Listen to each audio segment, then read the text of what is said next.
Je kunt je voorstellen dat het voor mij heel erg bijzonder is, en ik sta hier namens UNICEF en Missing Chapter Foundation, hoe het is om on een journey te gaan en gaandeweg te leren en dat iets groeit.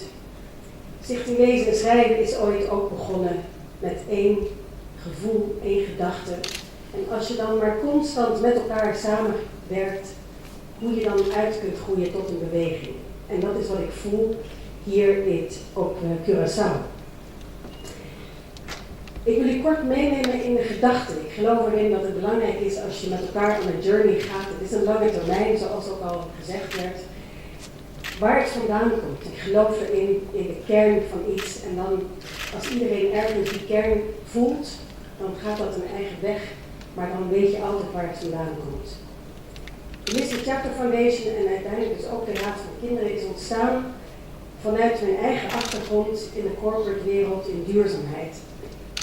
En in 2007 herinnert u zich misschien wel, toen las ik in de krant dat de Russen een vlag hadden gezet op de Noordpool 4000 meter onder het ijs. En we weten allemaal hoe belangrijk de Noordpool is. We weten ook waarom die vlag daar werd gezet, namelijk om als een soort middeleeuws landjepik te zeggen, die olie, die willen wij hebben. En als je al jaren werkt op het gebied van duurzaamheid, dan zou je zo'n bericht kunnen denken van, ach nou ja, just another story. Maar dat deed het niet van mij. Voor mij stond in één keer die vlag symbool voor de gedachte, hoe kan het dat we zoveel kennis hebben over bijvoorbeeld klimaatverandering en dat we weten wat er moet gebeuren om te zorgen dat we de aarde niet meer dan 2 graden Celsius laten opwarmen en toch met al die kennis nemen we niet de juiste beslissingen. Want er is altijd maar een ja maar. Er is altijd maar andere redenen.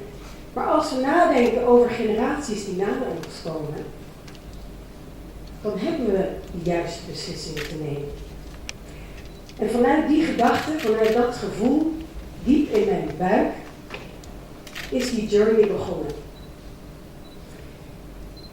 En de gedachte is eigenlijk heel simpel.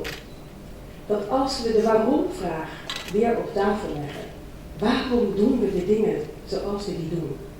En als je 10 keer waarom vraagt, dan kom je naar de kern van een probleem. En 1,5 jaar lang na die 2007 ben ik op die morele vraag, want dat is de waarom-vraag, de moraliteit, ben ik gaan nadenken en met veel mensen praten. En iedereen voelde, daar zat iets. Ik was nog helemaal niet bij kinderen. Die mental shift moest ik nog maken. En toen in één keer dacht ik kwam er maar niet uit bij die moraliteit. Dan kom je uit bij moralisme en daar wil je helemaal niet zijn.